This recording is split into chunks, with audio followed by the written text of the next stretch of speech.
आज इमरान खान जेल के अंदर सफर कर रहा है, आज शेख मखदूम शाह महमूद कुरैशी जेल के अंदर सफर कर रहा है, आज इजाज चौधरी जेल के अंदर सफर कर रहा है, आज डॉक्टर यास्मीन राशिद साहबा जेल के अंदर सफर कर रही हैं, आज हमारे बेतहाशा पॉलिटिकल वर्कर्स जेल के अंदर सफर कर रहे हैं।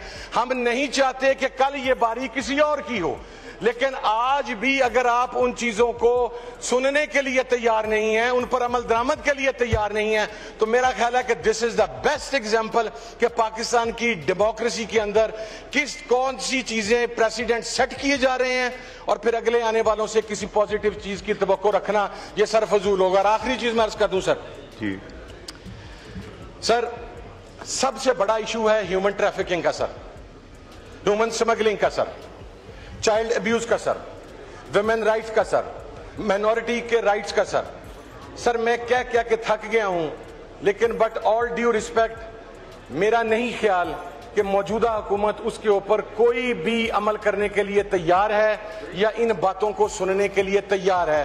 पाकिस्तान के हर शहरी की, अब वो बेशक पार्लियामान का मेंबर हो या एक रेडीबान मजदूर मेहनत कश हो, उसके लिए इस मुल्क के अंदर कोई ह्यूमन राइट्स अवेलेबल नहीं है। With all due respect I have to say that and it is very unfortunate that this is been happening in Pakistan.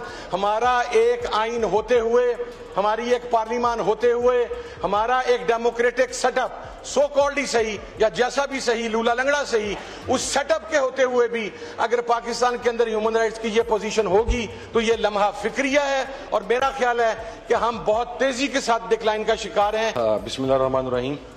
बहुत शुक्रिया जनाब स्पीकर।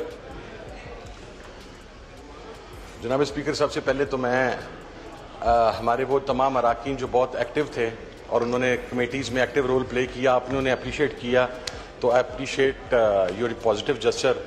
लेकिन मुझे ये नहीं पता सर कि स्टैंडिंग कमेटी की जो ह्यूमन राइट्स की है उसके गुज़श्ता 6 माह में सिर्फ 2 इजलास हुए हैं मेरी बार बार रिक्वेस्ट के बावजूद, तो उसके ऊपर मैंने किसे अप्रिशिएट करना है वो sir I just want to know about it sir.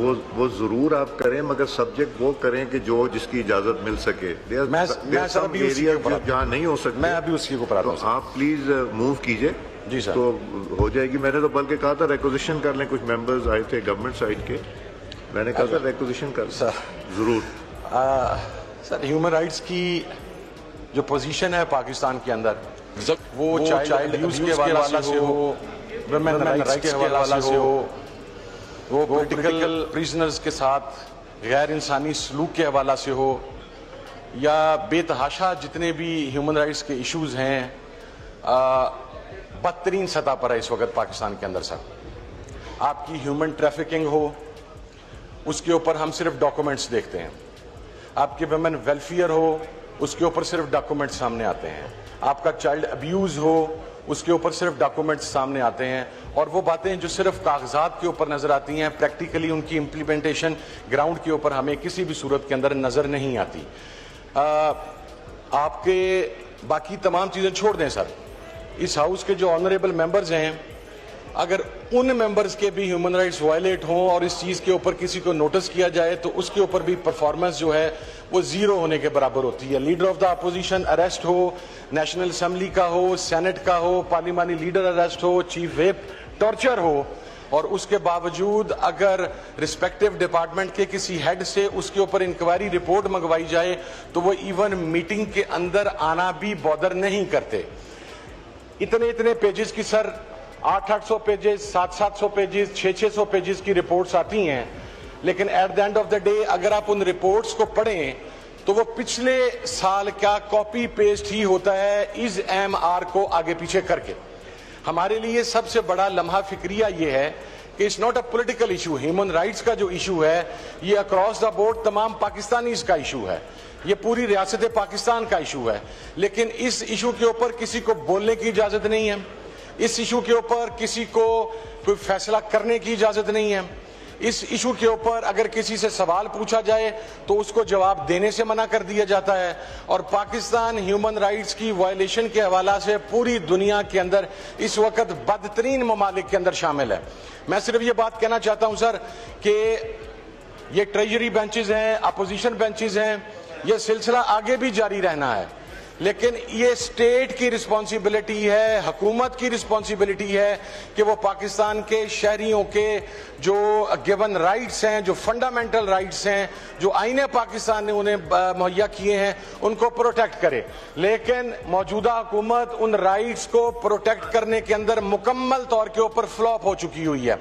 मौजूदा हुकूमत कोई रिपोर्ट देने के लिए स्टैंडिंग कमेटी को तैयार नहीं है। मौजूदा हुकूमत स्टैंडिंग कमेटी के कार्रवाई को बुलडोज करके यहां पर डायरेक्ट सर एक इशू जो स्टैंडिंग कमेटी के अंदर डिस्कस हो रहा था वो वहां से अभी अंडर डिस्कशन था, उसके ऊपर कंसर्न्ड डिपार्टमेंट को नोटिस हुए थे, लेकिन वो बिल यहां पर कौमी असेंबली में आता है, स्टैंडिंग कमेटी की अप्रूवल के बगैर वो बिल यहां से पास भी हो जाता है। तो पार्लिमानी रवायात को भी वहां पर पामाल किया गया है। और मैं एक बात अर्ज करना चाहूंगा सर कि राइट्स सबके हैं। आपने ये कहा कि मैं एजेंडा वो रखूं जिसके ऊपर मीटिंग हो सके, तो सर 26 नवंबर को तो जब मैसेकर हुआ था उसके ऊपर मैंने रिपोर्ट मंगवाई थी कि मुझे रिपोर्ट पेश की जाए। उसके बाद ब्लास्फेमी का इशू था, वो इशू था जो इतना हसास इशू था और हम इसे एक आसान तरीके से सेटल करना चाहते थे। उसके बाद सर जो पॉलिटिकल प्रिजनर्स हैं उनके साथ जेलों में जो सलूक हो रहा है, फिर जेल मैनुअल्स जो हैं, हमने हर वो चीज मंगवाई जिसके अंदर ह्यूमन राइट्स वायलेशन थी सर, और ये तमाम चीजें पीटीआई से रिलेटेड नहीं थी। हमें तो इवन जेल का विजिट करने की इजाजत नहीं दी गई, कोई चीज हम तक नहीं आने। और फिर कहा जाता है कि ये रिवाइज्ड एजेंडा जारी हो गया। सर सबसे बड़ा क्वेश्चन ये है कि स्टैंडिंग कमेटी के चेयरमैन की मर्जी के बगैर, उससे कॉन्फिडेंस में लिए के बगैर ये रिवाइज्ड एजेंडा कौन जारी करता है और कैसे जारी हो सकता है? सर अगर ये चीजें मैं वहां पर डिस्कस नहीं कर सकता, जो कमेटी के मेंबरान, तमाम मेंबरान ने यूनानिमसली उस पे एग्री करके नोटिस किया है, तो उसके बावजूद अगर ये चीजें हम नहीं कर सकते तो फिर क्या फायदा है सर? फिर तो आप इसको ह्यूमन राइट्स के चैप्टर को क्लोज कर दें पाकिस्तान के अंदर। आज हमारी बारी है सर, लेकिन मैं ये कह रहा हूं कि सर आज हमारी बारी है। आज इमरान खान जेल के अंदर सफर कर रहा है, आज मखदूम शाह महमूद कुरैशी जेल के अंदर सफर कर रहा है, आज इजाज चौधरी जेल के अंदर सफर कर रहा है, आज डॉक्टर यास्मीन राशिद साहबा जेल के अंदर सफर कर रही हैं, आज हमारे बेतहाशा पॉलिटिकल वर्कर्स जेल के अंदर सफर कर रहे हैं। हम नहीं चाहते कि कल ये बारी किसी और की हो, लेकिन आज भी अगर आप उन चीजों को सुनने के लिए तैयार नहीं है, उन पर अमल दरामद के लिए तैयार नहीं है, तो मेरा ख्याल है कि this is the best example कि पाकिस्तान की डेमोक्रेसी के अंदर कौन सी चीजें प्रेसिडेंट सेट किए जा रहे हैं और फिर अगले आने वालों से किसी पॉजिटिव चीज की तवक्को रखना यह सरफजूल होगा। और आखिरी चीज मैं अर्ज कर दूं सर जी, सर सबसे बड़ा इशू है ह्यूमन ट्रैफिकिंग का सर, ह्यूमन स्मगलिंग का सर, चाइल्ड अब्यूज का सर, विमेन राइट्स का सर, माइनॉरिटी के राइट्स का सर। सर मैं क्या क्या के थक गया हूं, लेकिन बट ऑल ड्यू रिस्पेक्ट मेरा नहीं ख्याल कि मौजूदा हुकूमत उसके ऊपर कोई भी अमल करने के लिए तैयार है या इन बातों को सुनने के लिए तैयार है। पाकिस्तान के हर शहरी की, अब वो बेशक पार्लियामान का मेंबर हो या एक रेडीबान मजदूर मेहनतकश हो, उसके लिए इस मुल्क के अंदर कोई ह्यूमन राइट्स अवेलेबल नहीं है। With all due respect I have to say that, and it is very unfortunate that this is been happening in Pakistan. हमारा एक आइन होते हुए, हमारी एक पार्लियामान होते हुए, हमारा एक डेमोक्रेटिक सेटअप, सो कॉल्ड ही सही या जैसा भी सही, लूला लंगड़ा सही, उस सेटअप के होते हुए भी अगर पाकिस्तान के अंदर ह्यूमन राइट्स की ये पोजीशन होगी तो ये लम्हा फिक्रिया है। और मेरा ख्याल है कि हम बहुत तेजी के साथ डिक्लाइन का शिकार हैं। इसके ऊपर हुकूमत को संजीदा तरीके से सोचने की जरूरत है। Thank you sir.